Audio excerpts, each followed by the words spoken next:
questions. It's a means of curiosity. The ayah is supposed to inspire curiosity. Let's go through that list again. We've only got 2 items so far. Something valuable and something that makes you what? Something that makes you what? Curious. Something valuable, something that makes you curious. The third meaning of ay is al-jiha, direction.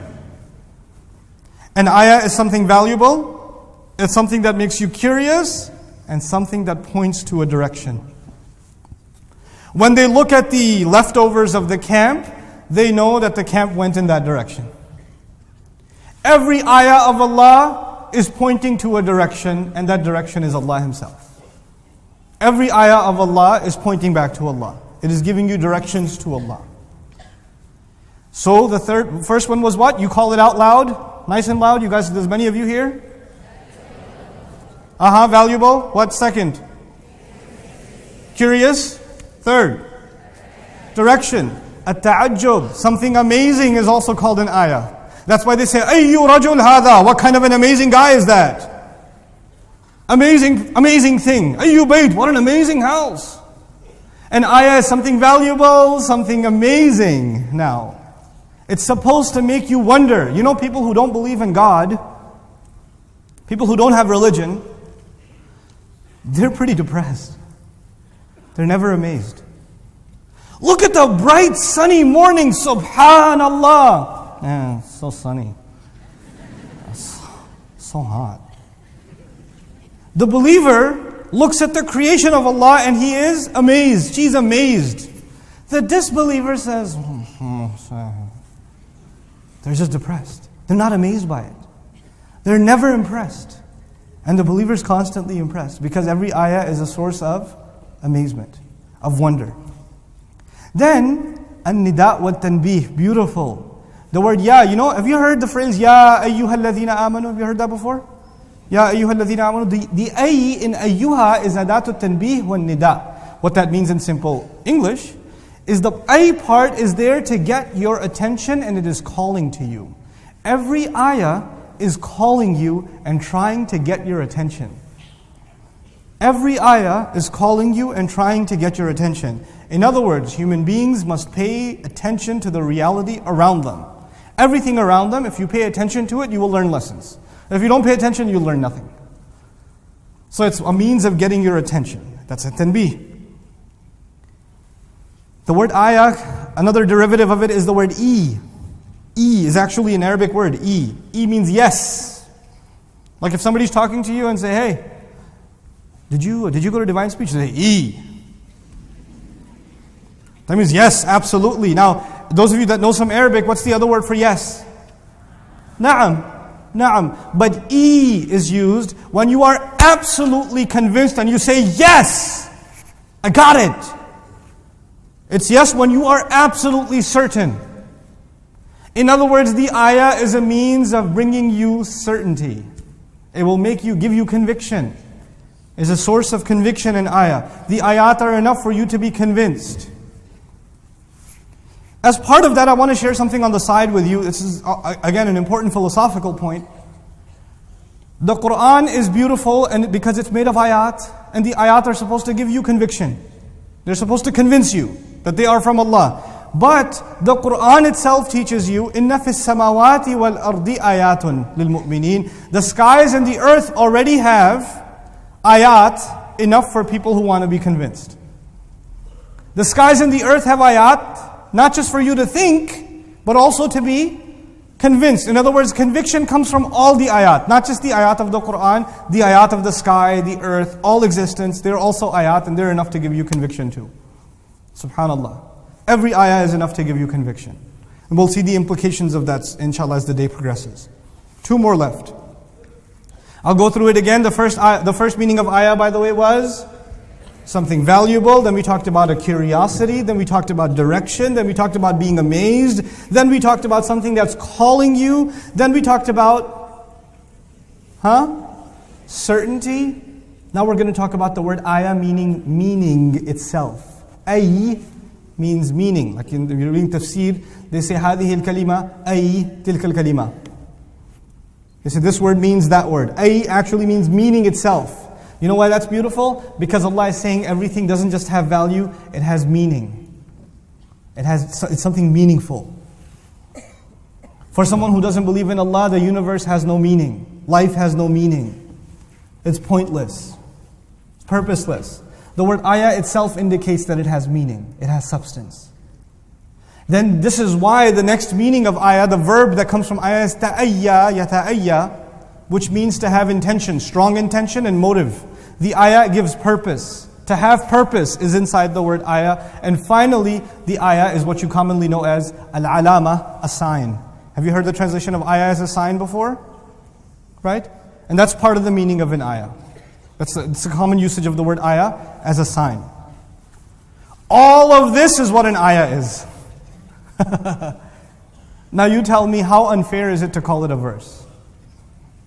It's just, or sentence. You just can't. The harder I try, the more I realize the only thing I can call the ayah is what? Ayah. The only thing I can call the surah is what? A surah. It's just on its own. It's unique. So these are the ayat of the Quran. So this was my basic introduction to why the Quran as literature is unique. The surah cannot be compared to anything else.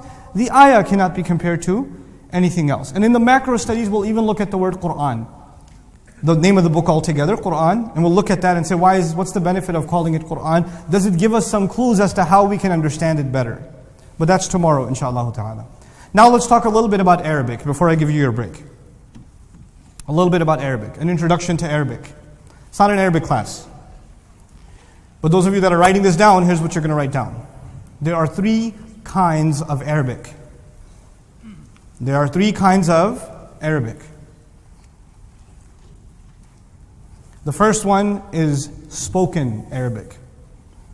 Spoken Arabic. The second one is formal Arabic. Formal, F-O-R-M-A-L, formal Arabic. And the third one is Old Arabic. You can call it classical Arabic, Old Arabic, ancient Arabic, whatever you want to call it. So, you tell me now, what was the first one? Spoken Arabic. Second one? Formal Arabic. Third one? Old Arabic, classical Arabic. Before we start looking into the Quran, finding amazement in it, we have to know that the Quran was revealed in Arabic, but we have to also understand which Arabic. Because there are at least how many kinds of Arabic? 3. So we have to understand the difference between these 3 before we get into the Arabic of the Quran and analyze and extract benefits from the Quran. This is critical. So let's talk about spoken Arabic. Spoken Arabic is the Arabic that is used when you order a shawarma. It is used if you're watching an Egyptian soap opera, astaghfirullah al-azim. If you are, spoken Arabic is what's also called Ammiya or al-Lahjat, right? This is dialectical, so the Algerians have their own, and the Egyptians have their own, and the Syrians have their own, and the Moroccans have their own. The Palestinians have way their own. This is totally different. Like the Falahis have their own and whatever. Kayfa haluk, you must have heard that before. Kayfa haluk. The Falahi says Chif halach. That's how they say how are you. The ka becomes cha, Chif halach. The Egyptian says Zayyik beek. Right? So, I don't know where that came from even. I tried finding it. Okay? So the formal or the spoken Arabic is basically street Arabic, you can call it. Street Arabic, informal Arabic, and everybody's got their own dialect. Everybody's got their own accent. And sometimes they're very different from each other. Like sometimes an Egyptian, if he's talking to an Algerian, may have a really hard time. If he's speaking Ammiya, he may have a really hard time. Like, what'd you say? Because especially after colonialism, there's some influences of like French and Spanish and other influences that came into those languages, and they got mixed in. And the Arabs that live in America, they even have like English mixed into their Arabic. Like I was talking to an imam one time, and then he's on the phone, and he said to his wife, "Ana lam ashub ba'd." I was like, "Lam ashub ba'd." What does that mean? I didn't. Then he said, "What did you say? ماذا قلت في العربية?" He said, "Oh, I didn't shop yet." أنا لم أشب.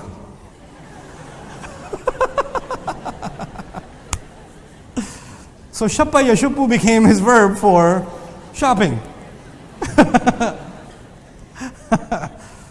Similarly, one of my friends went to Egypt and he's trying to rent an apartment.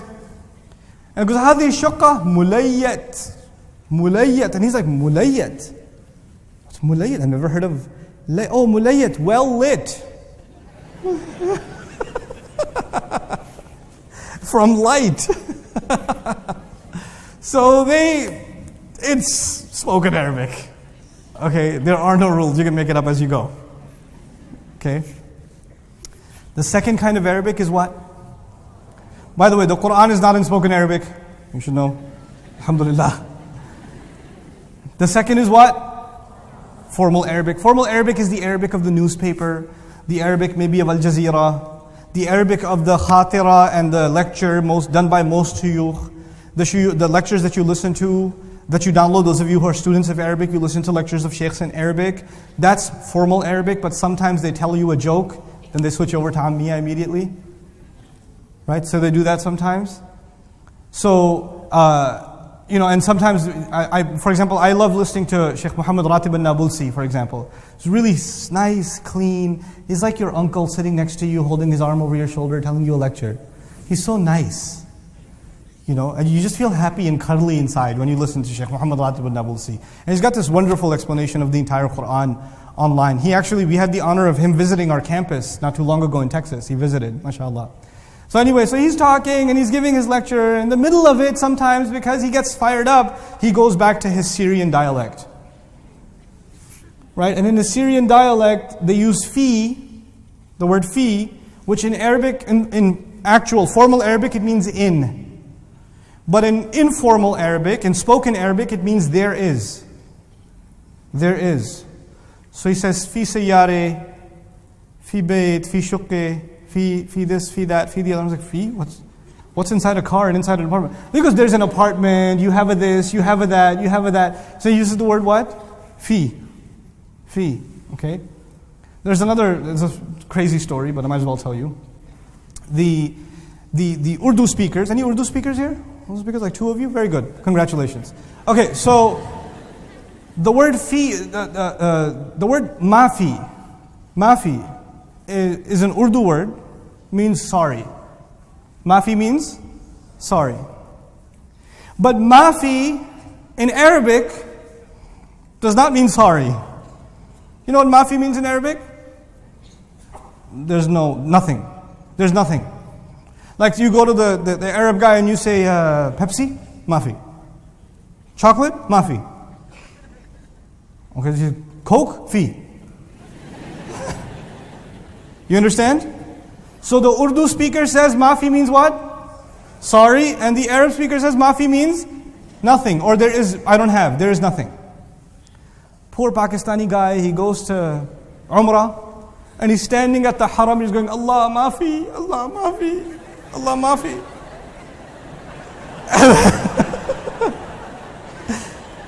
And the shurti, the cop, gets down, he starts beating him. Fee! So, but anyway, there's spoken Arabic and there's what? Formal Arabic. Now, I speak some Arabic. I don't speak spoken Arabic, I do speak formal Arabic. Those of you that are going to an Islamic university, the professor speaks in Arabic. Guess which Arabic he speaks? Formal Arabic. The books and the PhD papers that are written, they're written in formal Arabic, okay? Those of you that are victims of the book called Al-Arabiyya Bayna Yadayk, that's supposed to be formal Arabic, okay? So, formal Arabic is what we find around us in those formal kinds of settings. Modern books and papers that are published are all formal. But I need everybody here to know there's a big difference between spoken and formal, and there's a big difference between formal and, what's the last one? Old Arabic, ancient Arabic, classical Arabic. There's also a big difference. And I need everybody, before this introduction is done, to understand the difference between formal Arabic and Old Arabic. Because a lot of students make the mistake and they don't think there's a difference. So a lot of students think if they know formal Arabic, that must mean they also know Old Arabic. And so what's the common mistake is nowadays, formal Arabic, they call it Al-Arabiyya Al-Fusha. Al-Arabiya al-Fusha. Fusha is used, formal Arabic.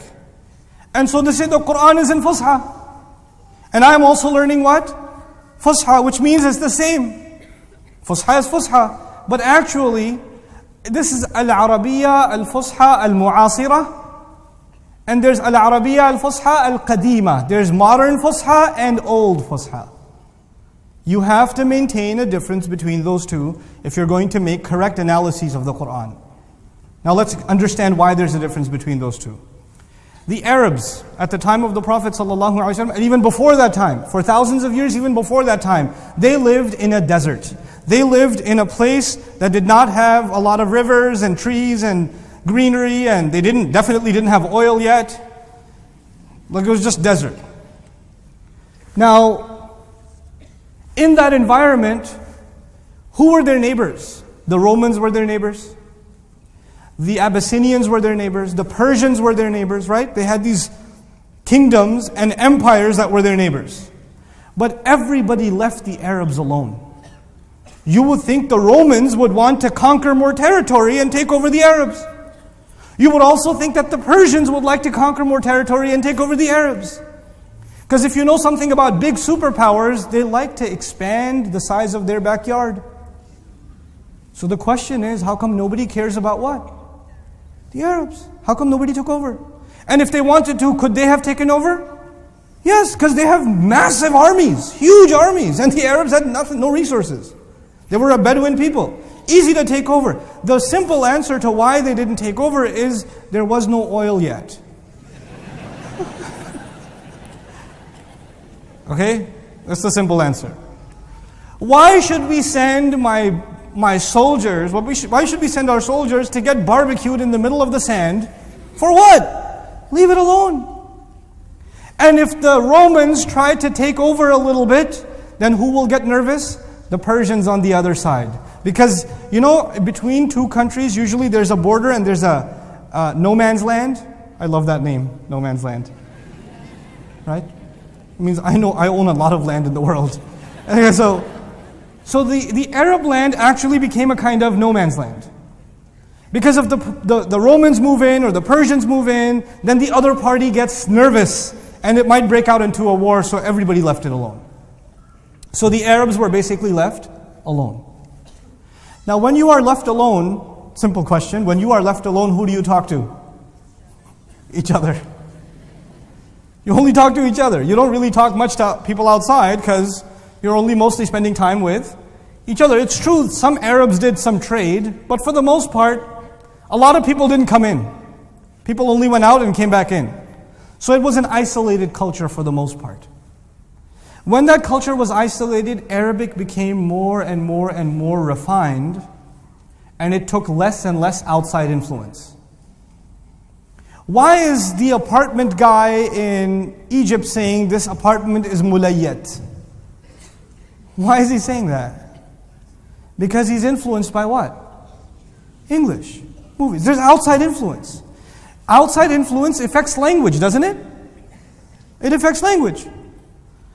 But if you have no outside influence, you keep your own original language. It's retained, it's refined. So the Arabs for thousands of years are, for the most part, left alone, which means the Arabic gets refined and refined and refined, and there is no outside influence. And this Arabic becomes so advanced. You know, when you talk to each other for a long time, you develop your own language. Like when two people are friends for a long time, they have their own code. Nobody else understands that code. They understand each other. You understand that point? Socially, that's true too. Socially, the Arabs would talk to each other and they developed this advanced code among each other. Only they understand it, nobody else gets it. So when somebody comes from the outside, they say, that guy is pretty much, he's like, pardon the term, he's retarded. He's ajami. He's retarded. He can't understand our speech. We're way up there. We're speaking a code. So they developed this code. It was very advanced. It really was. It's impressive. It's also important to note that these Arabs, what did they produce? Did they produce beautiful buildings? Did they produce the world's greatest artifacts, art, literature? They produced pretty much nothing. And every nation has to have something that they're proud of. They say we have the world's greatest something. But the Arabs we have the world's greatest, so what do we have? Language. So they became proud of their language, because if you look around, there's not much else to be proud of. So they really took care of their language, because when a nation becomes proud of something, they really take care of it. They really take care of it. Now, let's take a step further. You understand why Arabic was so refined and so developed? It got so refined and so developed that the way they used to think, it's fascinating. I'll just give you one example. I don't want to give you lots of examples. Just one example to make this point, how refined it was. I'll tell you the story of a poet. This guy was really poor. He didn't have any money. And he was married. So his wife used to complain to him about what? Money. So he made a poem to answer his wife. And in the poem he said, فَالسَّيْلُ حَرْبٌ عَلَى مَكَانٍ عَالِي. Strange poem. He says, heavy rain, listen to the English, it sounds crazy. Heavy rain is at war against a house on top of a hill. I know that sounds insane. I'll say that again. Heavy rain is having a war. Against who? Against a house. And where's the house? On top of a hill. I know you're poor. You're also insane. You understand?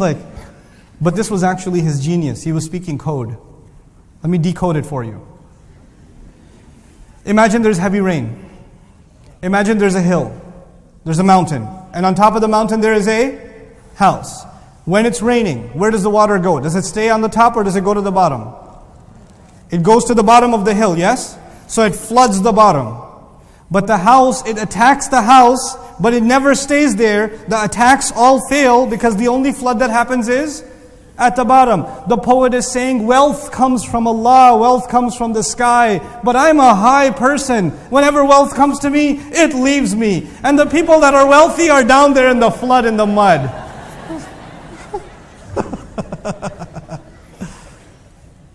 They had a code. They spoke in code, man. And it's funny. It's sometimes really funny. It's sometimes really fascinating how creative they were in the code that they developed. But you know what happened when Islam became victorious? Let's fast forward. Islam became victorious. Allah gave this deen victory. إِذَا جَاءَ نَصْرُ اللَّهِ وَالْفَتْحِ. People started entering into this deen. وَآخَرِينَ مِنْهُمْ لَمَّا يَلْحَقُوا بِهِمْ. There are other nations, other ethnicities that haven't joined the ummah yet. They started joining. The Asia started getting conquered. The Roman territories, the Persian territories started getting conquered. And they're now becoming part of the world of Islam. Are all those regions Arab? Are all those regions Arab? No. So there's a huge population of new Muslims. Huge population of new Muslims all of a sudden, within a few years. Now all of those people become students of Arabic. Yes? When you're students of Arabic, do you speak good Arabic or really bad Arabic? You speak really bad Arabic. It's really embarrassing. Now there are millions of people that are speaking really bad Arabic. And because all of them have become Muslim, they want to come and make Umrah, they want to visit Medina, they want to settle in the Arab lands so they can learn. And if a lot of foreigners come into the country, for thousands of years, the Arabs were by themselves. You remember that? And now because of Islam, all these foreigners came in. These Persians and these Romans and these Indians, everybody came in. Do you think when foreigners come into the country, does the local language get better or does the local language get worse? It's happening everywhere in the world nowadays, isn't it? Foreigners come and the language goes down. Arabic started going down because of Islam. Actually, because of Islam. Because there were too many what? Non-Arabs. Too many of us. Yeah, we did it. Now what happens is, for example, in the United States, I spent a lot of my young years in New York. And New York is an immigration capital. People from all over the world move into New York. And I realized something as I traveled across the United States. The worst English spoken in the United States is in New York. That is also because it is the capital of immigration. Others are coming in. The big cities have the worst local language.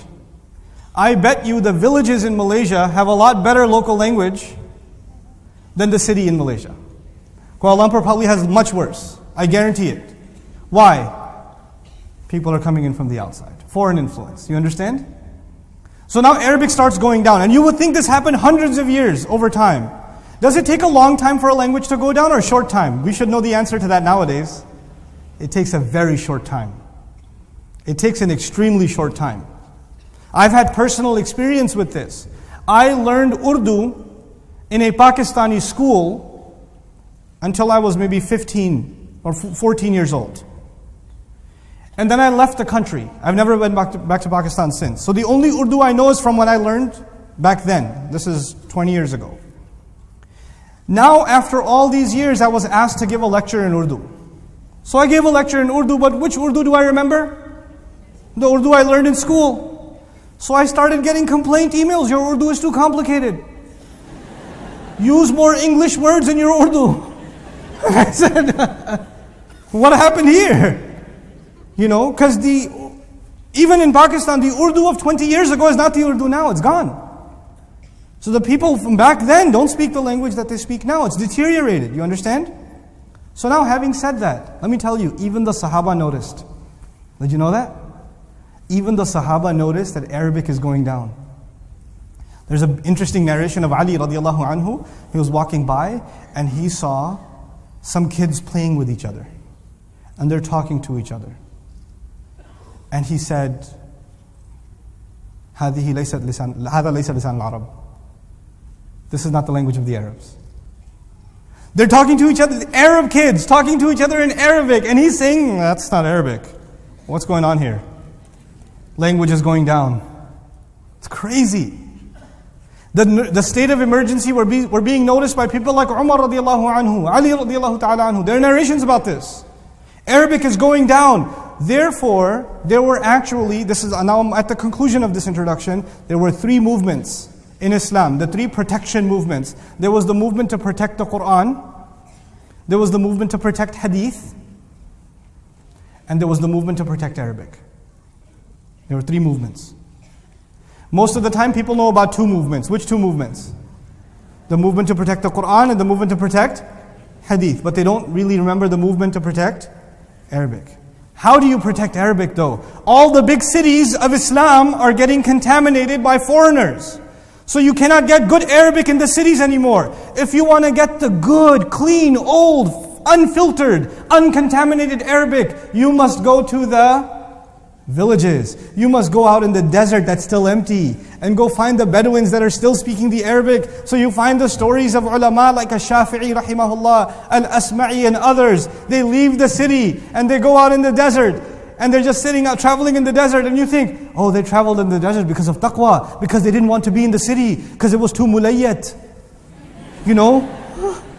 No. One of the reasons they traveled outside of the city was because they were trying to capture and record the original language. The original language. Like Asma'i, one of my favorite guys, I'll tell you a story about Al-Asma'i. He's kind of, rahmahullah, I want to go to Jannah. One of my motivations is I want to meet Al-Asma'i. Because he's one of the funniest people I've ever read about. He's hilarious. You know when people study for a long time, they become a little strange? If you spend your life in the library, you become a little weird. Like, you know, you're not socially awkward kind of thing. He was, rahimahullah, socially awkward. He did not care what came in his mouth, he just said it. So he used to write a journal of his travels. He's learning Arabic, right? So he's traveling, and he wrote his journal. He was traveling somewhere, and he came across a man. He says, I came across a man who was really ugly. And he wrote this in his journal. I'm like, wow. You are really honest. And you don't care. But this man was really nice to me. Because nobody else knew me in the village, he took me in, he brought me to his house, he asked his wife to cook for me.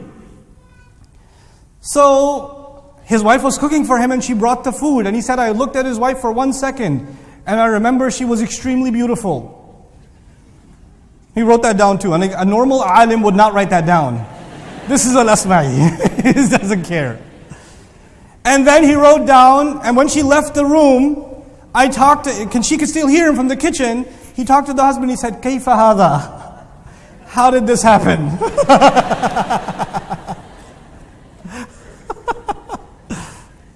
See, that's Al-Asma. He just doesn't care. Like, I don't understand this situation here. Does she have vision problems or... So she got angry at him. She from the kitchen, she got angry at him. And she said, oh, you should have taqwa of Allah. Maybe he was really good to Allah and I am his reward. Or maybe I was really bad and he's my punishment.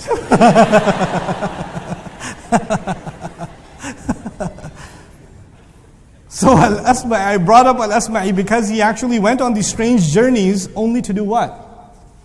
To capture the old Arabic. Because the city was still speaking Arabic. It's true. The city was still speaking Arabic. But it wasn't as pure as the Arabic of the desert. Now why is it important to protect the Arabic of the desert? It was important because the Quran came in the Arabic of the desert. I want to leave you with a visual so you understand this problem. This is a very important problem in Islamic studies. You have glasses. You have glasses. And those glasses have a little bit of dirt on them.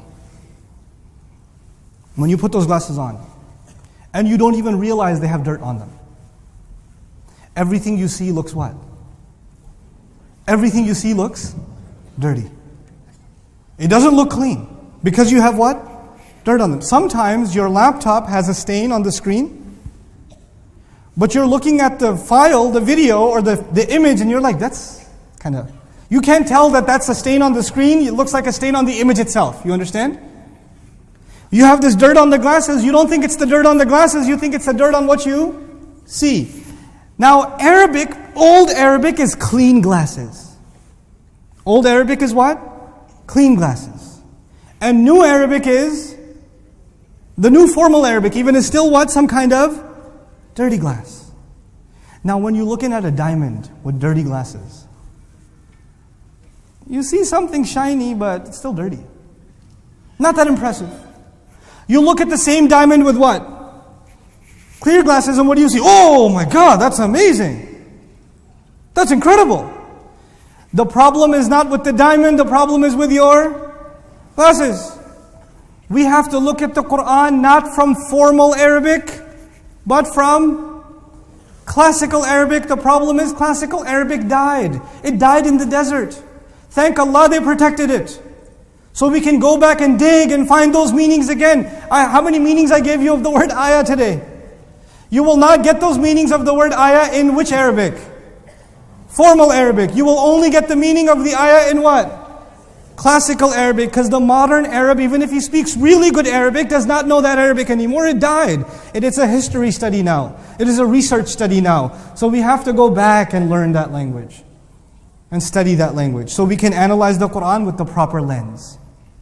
This solves huge problems for us. Inshallah, we'll see one of these problems repeat, and I'll discuss that with you, inshallah.